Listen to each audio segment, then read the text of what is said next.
श्री शिवाय नमस्तु। फोड़कर उसके अंदर का फल निकालकर उस फल को शिवलिंग पर चढ़ाकर एक लोटा जल शंकर भगवान को समर्पित कर कर दिन होना चाहिए मंगलवार। कौन सा दिन होना चाहिए? जम के बोलो जरा, मंगलवार समर्पित करो। उसके बाद में आप विवाह के लिए अगर समर्पित करे हैं तो विवाह में देरी नहीं होगी।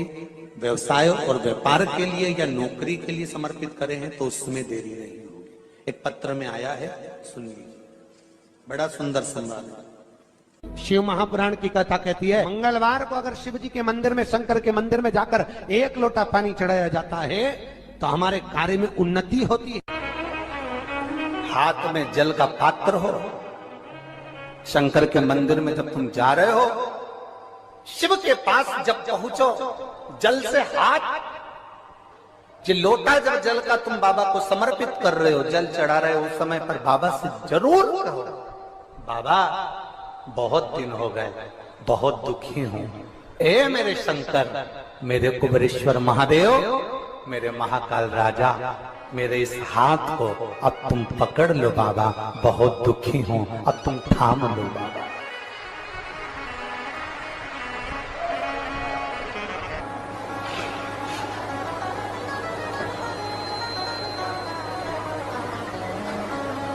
शिव महापुराण की कथा यहां तक कहती है कि यदि आप कोई मंत्र, साधना, व्रत, उपास कुछ भी नहीं जानते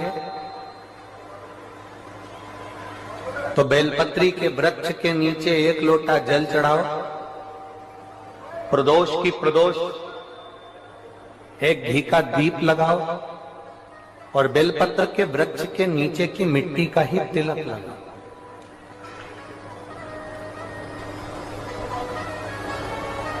बेलपत्र के वृक्ष के नीचे की ही मिट्टी का तिलक। कथा हमको कहती है कि भगवान कभी भी सामग्री का भूखा नहीं रहा, भगवान भोलेनाथ भाव का भूखा रहा।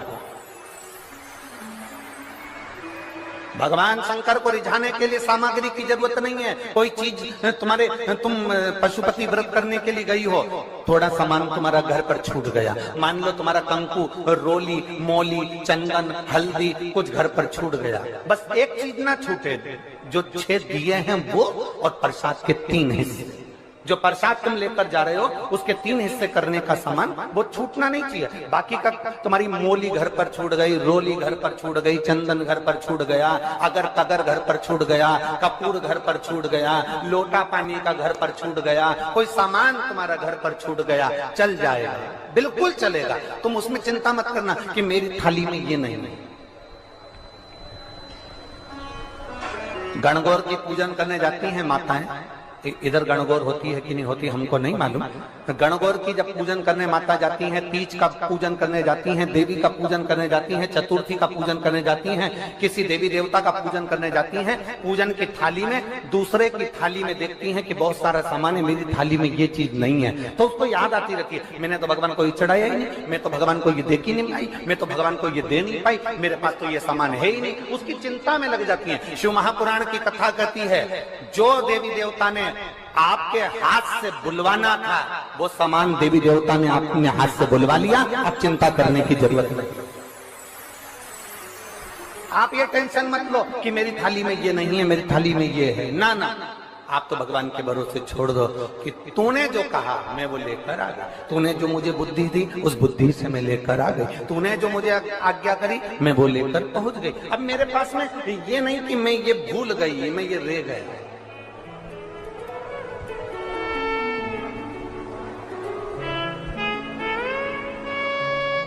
महाराज,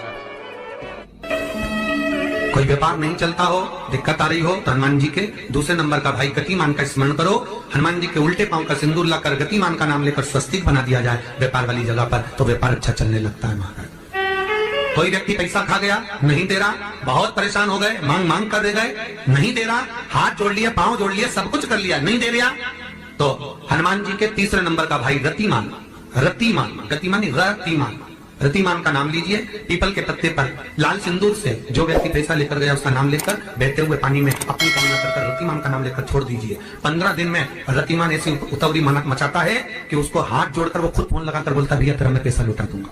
रतिमान का स्मरण किया जाता है। रतिमान ध्यान दीजिएगा, पंचमुखी हनुमान का एक स्मरण, पंचमुखी हनुमान का एक भाव। महाराज जैसे बहुत ज्यादा तकलीफ अगर व्यक्ति को हो गई है, बहुत कष्टमय जीवन चल रहा है, हार गए हर जगह से और तकलीफमय जीवन चल रहा है, तो पंचमुखी हनुमान का एक शिव महापुराण का और स्कंद पुराण का एक बड़ा सुंदर मंत्र है। उस मंत्र को आप सब एक बार हमारे साथ में बोलें। ओम नमो हनुमते रुद्र अवताराय सर्व शत्रु संहारणाय सर्व रोग हराय सर्व वशीकरणाय रामदूताय स्वाहा। बस इस मंत्र को हाथ में काली तिल लेकर, एक जौ लेकर और गूगल लेकर, थोड़ा सा इसमें गाय का घी डालकर, कंडे को या अग्नि को जलाकर इस मंत्र का 11 बार 21 बार जाप कर कर अपनी कामना कर कर छोड़ दीजिए। कैसा भी रोग हो, बीमारी हो, कष्ट हो, दुख हो, तकलीफ हो, 21 दिन के अंदर वो आनंद आना प्रारंभ कर देता है। इस मंत्र, स्कंद पुराण का, शिव महापुराण का यह मंत्र मूल पंचमुखी हनुमान सुख देंगे। और एक और चीज याद रखिए महाराज, यदि कोई काम के लिए जा रहे हो, कोई व्यापार के लिए जा रहे हो या नौकरी करने के लिए जा रहे हो और लगी नहीं रही, बहुत तकलीफ पा रहे हो, सर्विस ही नहीं लग रही, बहुत कष्टमय हो गया, तो निवेदन करूंगा 5 पीपल के पत्ते पर बेसन के 5 लड्डू घर में बने हुए, गाय के घी के 5 लड्डू रख लो। उस लड्डू के बीचों बीच एक आटे का दिया और उसमें तिल्ली का तेल डालकर इसी मंत्र का प्रयोग कर कर पंचमुखी हनुमान का किसी भी हनुमान के मंदिर में जाकर, दक्षिण मुखी हनुमान के मंदिर में जाकर उसको रख कर आ जाइए। इसके बाद आप उस काम के लिए जाइए, आपका काम सफल हो जाएगा। आपको किसी को नहीं कहना पड़ेगा कि हाथ जोड़ना नहीं पड़ेगा, किसी के पांव नहीं पड़ना पड़ेंगे, तुरंत काम होगा। बस इस मंत्र का स्मरण कर कर पंचमुखी हनुमान का भूतेश्वर जो मंत्र है वो सुख देने वाला। पूरी दुनिया का कोहिनूर हीरा है संस्कार, हमारी सभ्यता, हमारी वृत्ति। माता पिता कितने अरमान से पढ़ाते लिखाते हैं,